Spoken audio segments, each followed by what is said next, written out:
gunakan bahasa yang baik, terus pahami bahasa kasih orang tua. Insya Allah bakal terus intens menjaga harmonisasi keluarga. Ada satu hal yang menarik, misalnya kita sudah mulai masuk dewasa ya, hitungannya remaja akhir menuju dewasa awal.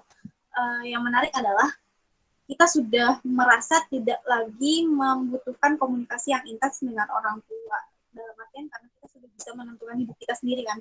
Kita sudah mulai, ini kita udah mau mulai lulus nih, atau mungkin kita sudah di kuliah akhir kan, kita punya pekerjaan, kita punya finansial yang settle, kita akan membangun keluarga baru, dan akhirnya kadang orang tua kita akan terlupakan. Itu berdampak buruk karena ada yang namanya emptiness syndrome ya, emptiness syndrome atau sindrom sarang burung yang kosong. Jadi sarang burung yang kosong itu adalah ketika anak yang di rumah yang dulu diasuh oleh orang tua dari kecil sampai sudah besar, kemudian mereka akan merantau mencari kehidupan masing-masing. Orang tua akan merasa kosong dalam dirinya. Dan itu bahaya karena apa? Karena orang tua akan bisa merasakan namanya depresi, ya perasaan hampa karena sudah ditinggal anaknya, karena yang biasanya repot ngurusin anaknya sekarang anaknya tiba-tiba hilang gitu kan. Nah itu adalah tanggung jawab kita sebagai anak untuk terus menjaga komunikasi kepada orang tua, bukan komunikasi yang berat ataupun sharing-sharing hal yang dengan masalah yang berat gitu ya. Misalnya kita sudah berumah tangga terus ada masalah terus kita curhat gitu kan, mas suami aku kayak gitu ya, jangan. Komunikasi ya hal-hal yang baik, kita tanyakan kabarnya, kita tanyakan keinginannya, kita kunjungi mereka, karena itu akan berdampak pada psikis mereka gitu kan. Biasanya kan orang tua tuh sukanya cerita masa lalu, cerita kehidupannya beliau dulu pas susah, itu kita dengerin aja, meskipun itu kayak kaset rusak yang diputar terus ya, sampai kita ini pasti habis ini nanti ini nih ceritanya, habis itu ini nih, sampai hafal, itu kita dengerin aja karena kita ingat jasa-jasa beliau ketika membesarkan kita gitu kan, kita dari kecil diurusin sampai gede, ya kita balas budinya bisanya cuma itu, kita kasih kehidupan yang layak, kita berikan bantuan finansial, atau kita dengarkan, kita temani mereka biar tidak kesepian. Jangan sampai orang tua kita merasakan emptiness syndrome.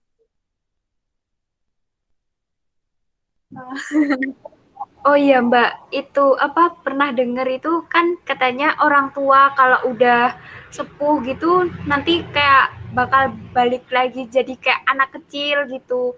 Ya maunya itu didengar terus cerita hal-hal yang ya itu terus gitu Mbak. Iya, memang sudah fasenya seperti itu. Mereka akan balik lagi ke masa-masa mereka awal, mereka akan flashback di mana masa-masa kejayaan mereka. Mereka dengan bangganya cerita tentang dulu ayah, dulu ibu kayak gitu. Ya, kita dengerin aja. Kita ambil nilai-nilai positifnya. Kalau bisa kita terapkan dalam kehidupan kita terapkan. Meskipun itu adalah pengalaman yang berbeda ya, dan kita sudah berada di zaman yang berbeda. Tapi kan value-nya tetap sama. Value misalnya kerja keras atau kejujuran atau mungkin value pas kepada pasangan itu kan tetap akan berlaku meskipun zaman itu sudah terus berubah. Kita dengerin udah nggak apa-apa. Kita temenin mereka. Mungkin mereka bakal kita kasih hobi, kita fasilitasi hobi mereka gitu biar mereka ada kerjaan. Mungkin kalau misalnya mamanya suka masak atau mungkin suka berkebun kayak gitu kan. Jadi orang-orang tua kan suka berkebun atau suka memancing. Ya, kita temenin lah. Kan kita nggak pernah tahu ya kapan Mbak mau apa? Ya, Mbak mau izin bertanya kembali terkait itu permasalahan komunikasi kan kalau misalnya sekarang ini ya banyak orang tua di luar sana yang mungkin kesibukannya itu padat sekali, kayak kegiatan banyak dari segi pekerjaan, dari aktivitas. Nah, faktor itu juga bisa berdampak pada intensitas komunikasi terhadap anak anaknya.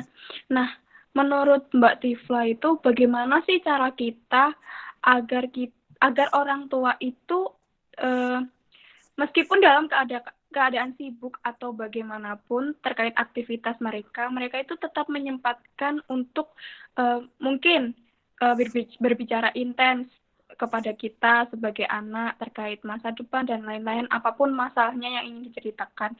Karena saya itu banyak menemui bukan alasan ya, kayak latar belakang kenapa sih anak itu jarang berkomunikasi dengan orang tua. Pasti itu kayak sibuk, banyak aktivitas, pekerjaan yang nggak bisa ditunda. Nah, gimana sih kita itu bisa meminimalisir hal tersebut agar komunikasi itu tetap meningkat gitu loh. Dari orang tua untuk anak, sebaliknya dari anak kepada orang tua. Faktor pekerjaan ya Mbak ini ya maksudnya. Gimana sih caranya orang tua bisa membagi dan kita bisa mengerti orang tua sibuk, terus kita sebagai anak kapan nih kita bisa berbicara intens kepada orang tua kita di sela-sela kesibukan mereka seperti itu. Baik lagi ya, itu bisa ke komitmen atau pintar-pintarnya kita nyari sela. Itu pengalaman saya banget sih. Orang tua saya kan dua-duanya bekerja. Orang tua saya juga dari pagi sampai sore karena ngajar SMA. Dulu saya waktu SD pulangnya, anak SD pulang jam berapa sih? Jam 12 kan udah pulang. Kemudian malamnya orang tua saya ada kegiatan ngaji sampai malam. Kadang seharian itu pernah. Iya. Dan itu emang benar ngaruh ke psikis anak saya, merasa tidak dihargai, merasa hampa, merasa kayak orang tua saya sebenarnya sayang nggak sih sama saya. Dan makanya kenapa saya ambil psikologi itu agar bisa mengerti hal-hal seperti itu ya. Iya. Siap. Dan sekarang saya bisa mengerti, semakin dewasa kita kan semakin memahami bahwa orang tua kita sibuk bekerja itu memang untuk memenuhi kebutuhan kita. Kalau mereka tidak, ya kita tidak akan bisa sampai di titik ini, kita tidak bisa merasakan tingkat kenyamanan yang seperti ini. Dan mungkin kita bisa komitmen kali ya. Kita ngobrol dulu misalnya pas pulang kerja atau misalnya pulang kerja maghrib, orang kantoran kan biasa pulang jam 4 gitu ya. Mereka lagi capek, ya kita deketin, kita bikin apa, mau dikecitin nggak, mau dibikin makan apa gitu kan, bikin apa. Terus baru kita ngomong, papa kan sibuk nih, kerja dari Senin sampai Jumat kayak gitu kan. Gimana kalau weekendnya kita rutin jalan atau kita rutin kemana? Kita bikin waktu khusus untuk keluarga yang tidak boleh diganggu oleh apapun, nggak boleh diganggu sama teman, nggak boleh diganggu sama kerjaan. Bikin waktu khusus family time. Itu tergantung komitmen dari keluarga sendiri sih. Apakah orang tuanya pun juga mau menyempatkan untuk berkomunikasi dengan anaknya? Harusnya sih mau ya. Karena selama ini yang saya tahu dan saya pernah dengar dari orang-orang yang bekerja, mereka itu sangat menyesal karena kehilangan masa-masa emas untuk berinteraksi dengan anaknya. Kehilangan masa-masa emas untuk mengasuh anaknya, melihat perkembangan anaknya secara real. Karena dari 7 hari mereka cuma punya waktu 2 hari nih, Sabtu Minggu buat sama anak-anaknya. 5 hari yang lainnya kan mungkin sama pengasuhnya atau gimana gitu ya. Makanya ya harus komitmen lah, harus ngerti prioritas kita bekerja itu untuk memenuhi keluarga, tapi jangan sampai keluarganya merasa kosong. Harus menyisihkan. Dan dari anaknya juga.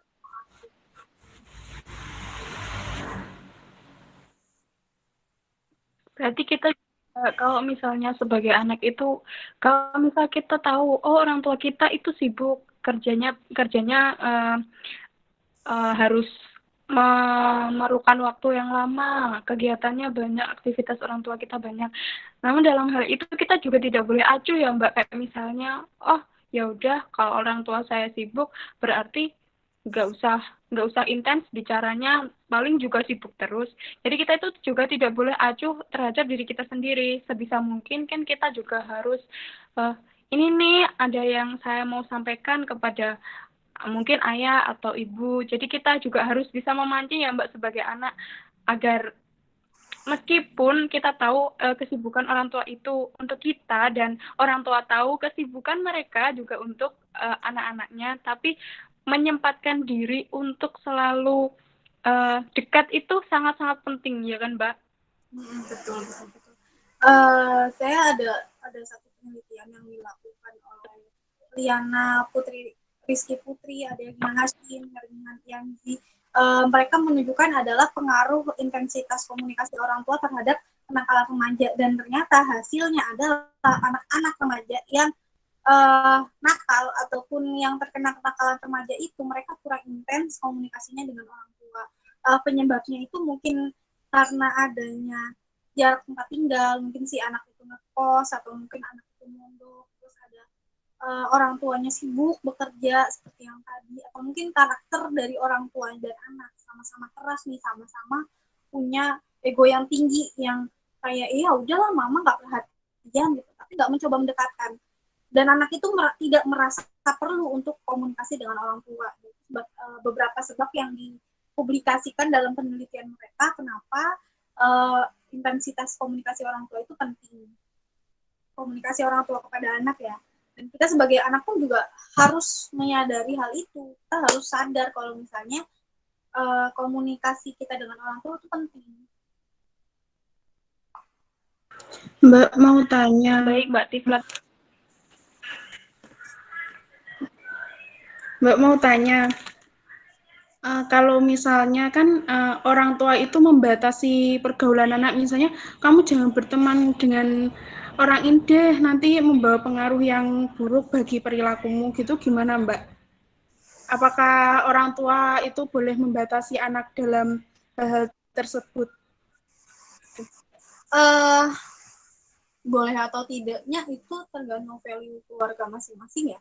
Kalau misalnya si anak merasa oke aja dengan peraturan orang tua ya nggak apa-apa. Cuman kalau misalnya si anak itu merasa terlalu strict banget nih orang tua aku gitu, dikomunikasikan lagi. Karena sejatinya teman itu kan yang milih ya. Dan orang tua itu juga boleh menyarankan, tidak mengatur, boleh menyarankan untuk tidak mengatur. Iya, boleh menyarankan, boleh menganjurkan untuk berteman dengan siapa saja. Tapi kan pilihannya nanti balik lagi ke anak. Dan anak itu, dan balik lagi dalam cara mengkomunikasikannya, ya harus dijelaskan kenapa kok itu tidak boleh gitu kan. Sehingga si anak ini punya pemahaman, oh ternyata orang tua saya melarang saya ataupun menganjurkan saya untuk tidak berteman dengan si ini karena si ini pengaruhnya jelek. Ya, kita sebagai anak juga harus bisa mengerti lah ya, karena balik lagi kan orang tua kan pengennya yang terbaik sama anak, dan orang tua kan melihat si anak ini sehariannya seperti apa, temannya ini seperti apa, dan biasanya firasat orang tua itu bener ya nggak sih? Iya Mbak. Iya, misalnya ini kalau kita tetap ngeyel ya, itu nanti yang dibilangin orang tua tuh bakal terjadi gitu.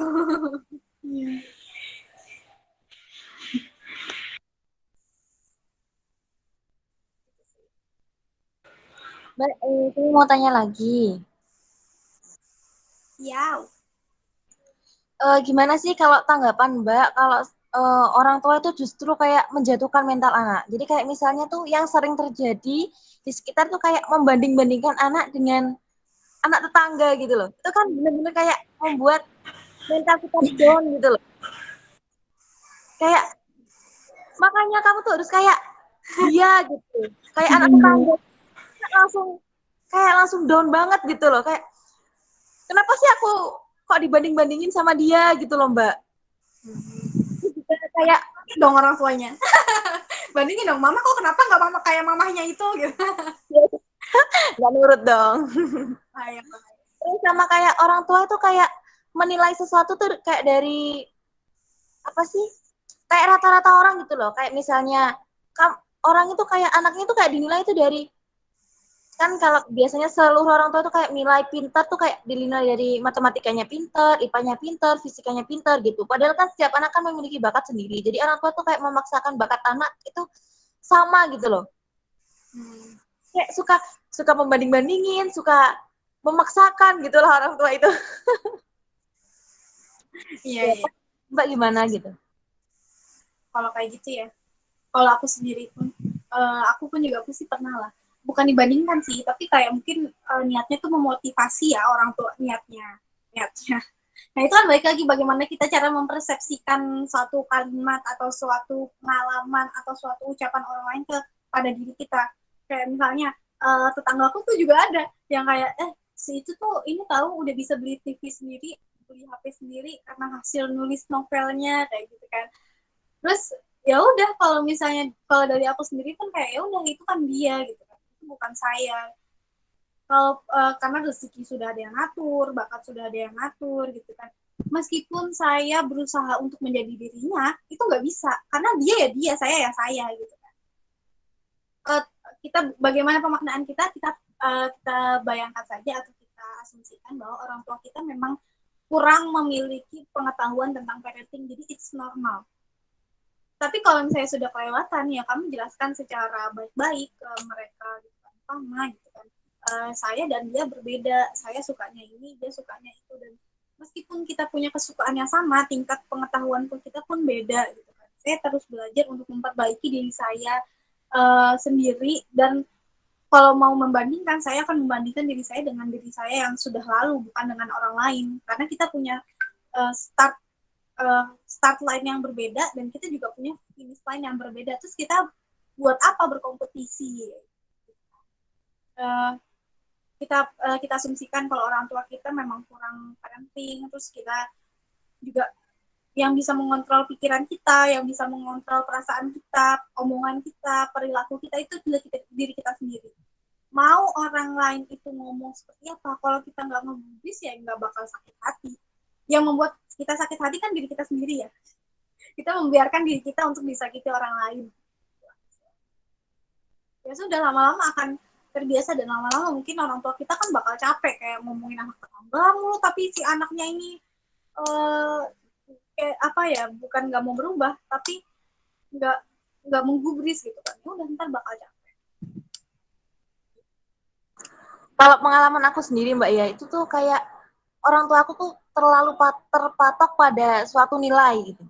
Saya kayak nilaiku jelek itu langsung aku dimarahin. Sampai itu, nih aku pengalaman aku waktu MI dulu, itu aku tuh dapat nilai 60 matematika. Aku diusir dari rumah. Ya Allah. Dan ternyata Gevrina sangat curhatkan isi hatinya. terus waktu penilaian keluar itu ternyata aku dapat peringkat 1 dengan nilai 60 gitu loh. Orang tua aku jemput aku ke rumah nenek, diajakin pulang lagi. Itu bikin sakit hati sampai hari ini, sampai sekarang tuh kayak aduh, ternyata orang tua aku tuh lihat aku dari nilainya gitu loh. Iya, pengalaman-pengalaman tidak mengenakan itu pasti bikin trauma lah ya. Iya, jadi terus teringat-ingat terngiang-ngiang gitu loh Mbak. Sekarang kamu udah semester berapa ini? Udah semester 4. Semester 4, kejadian MI itu udah berapa tahun? Udah berapa tahun itu, kelas 4 atau kelas 3 kalau nggak salah. Masih ingat sampai sekarang kalau kejadian yang bikin kayak apa sih, trauma gitu loh. Itu bener-bener membekas. Jadi orang tua tuh kayak, harusnya kan orang tua kayak hati-hati banget lah gitu kalau melakukan sesuatu pada anak, apalagi anaknya masih kecil gitu loh Mbak. Terkadang ini sih, sebagai orang tua itu terlalu banyak menuntut. Jadi dimensi pengasuhan itu ada 2, dimensi demandingness atau tuntutan, dan responsiveness atau pemenuhan kebutuhan. Dan itu keduanya itu harus seimbang, seharusnya seimbang. Nah itu nanti kalau seimbang itu bakal menjadi jenis pola asuh yang demokratis, di mana orang tua menyediakan kebutuhan anak, orang tua mendengarkan si anak, orang tua memberikan tuntutan kepada si anak sesuai dengan kemampuannya, dan kalaupun tidak sesuai dengan ekspektasi itu juga bakal diterima, yang itu yang bagus. Tapi kalau misalnya terlalu banyak tuntutan, itu nanti jadinya otoritatif ya, otoriter, terlalu kayak menuntut kamu tuh harus ini, dan itu nggak bagus bagi anak. Dan kita kan udah tahu ilmunya nih ya, nanti ketika kita suatu saat nanti berkeluarga, ya diharapkan kita yang bisa menerapkan ilmu-ilmunya itu sehingga kita membuat generasi bangsa yang bagus gitu lah ya, generasi bangsa yang baik, tidak seperti kita dulu gitu ya. kadang tuh orang tua terlalu menuntut tapi lupa mengapresiasi. Padahal kayak kata terima kasih, tolong, maaf, itu kan basic manner ya. Dan orang tua tuh biasanya nggak semua orang tua sih, beberapa oknum lah ya, oknum. Itu lupa untuk mengajarkan hal itu. Dan kadang kayak gengsi gitu. Kalau salah itu nggak mau minta maaf sama anaknya karena merasa kedudukannya lebih tinggi daripada anak. Padahal setara. Equality tadi ya. Dan ya kalau misalnya kita punya pengalaman nggak mengenakan dari orang tua, baik lagi kita ubah persepsi kita ubah pemaknaan kita terhadap kejadian itu menjadi lebih positif. Aku nanti nggak mau nih anakku mengalami hal yang sama seperti aku. Cukup aku aja yang merasakan seperti itu. Iya, Mbak. Baik, Mbak. Mbak izin mau bertanya mungkin satu lagi ya dari saya. Mungkin ini juga bisa menjadi pertanyaan penutup karena mengingat kita juga waktunya kan terbatas. Nah, pertanyaan saya, apa sih dan gimana tips untuk kita sebagai anak itu bisa meningkatkan intensitas komunikasi dengan orang tua setiap harinya? Mungkin ini sangat bermanfaat ya Mbak, bukan buat kita atau teman-teman kita yang ada di forum ini khususnya, tapi ini juga bisa bermanfaat buat umum. Jadi menurut Mbak Tifla itu apa sih tips yang bisa membuat kita itu setiap harinya meningkatkan intensitas komunikasi kita dengan orang tua? Tipsnya ya, pintar-pintar cari waktu, cari suasana yang enak, cari tempat yang enak juga.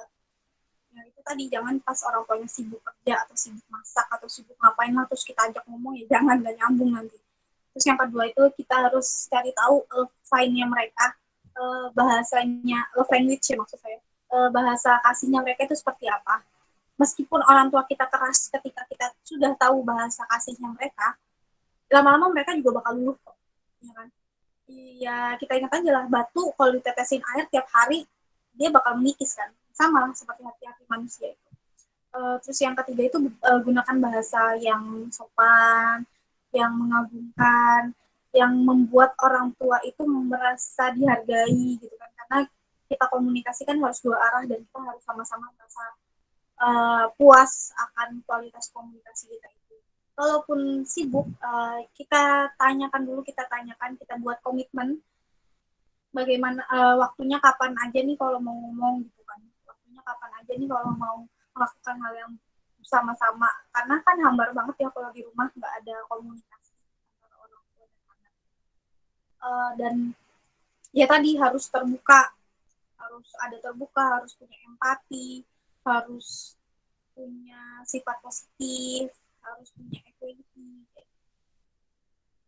Kita harus paham, kita juga harus memahami pentingnya komunikasi ke orang tua kita itu bukan kita aja yang puas, tapi orang tua pun juga bisa merasa tidak kesepian, kayak gitu. Tidak merasakan emptiness syndrome itu tadi ya. Jadi adalah cari tempat, cari waktu, cari suasana yang tepat, gunakan bahasa yang baik, terus pahami bahasa kasih orang tua. Insya Allah bakal terus intens menjaga harmonisasi keluarga. Oh ya Mbak. Ya, baik Mbak. Iya. Silahkan Mbak Anggun, saya kembalikan. Oke, karena waktunya terbatas dan ini pertanyaan-pertanyaan dari teman-teman sudah tersampaikan. Sebelum ke penutupan, pesan Mbak Tifla buat kita semua nih sebagai calon orang tua, apalagi generasi zamannya itu kan udah lebih maju, udah lebih canggih daripada zaman orang tua kita. Pesannya gimana Mbak buat para calon orang tua? Waduh, orang tua ya. Terus belajar sih menurut aku. Terus belajar, jangan pernah merasa puas dengan ilmu yang dimiliki, karena ilmu kita tuh masih sedikit banget. Terus bedakan zaman ya. Jangan samakan zaman kita dengan zaman yang akan datang. Karena anak kita nanti akan lahir dalam kondisi zaman teknologi yang super canggih gitu kan. Nggak bisa dibandingin sama kita yang gunain HP Nokia dulu gitu kan. Nokia yang tahan banting. Pokoknya terus belajar, terus perbanyak baca, perbanyak edukasi, perbanyak wawasan. Dengan seperti itu kan kita akan bisa mendekati kebijakan atau wisdom. Ya bisalah menerapkan istilah semakin padi berisi semakin merunduk. Rendah hati. Oke, jadi tetap harus rendah hati gitu ya Mbak? Harus belajar. Banyak baca. Aku juga punya podcast, nanti kapan-kapan kita collab ya. Oh iya Mbak. Boleh. Oke Mbak, terima kasih atas ilmunya, sharing-sharingnya. Terima kasih atas waktu yang diluangkan. Bye-bye. Dan cukup sekian podcast kali ini. Sampai jumpa di lain kesempatan. Bye-bye. See you.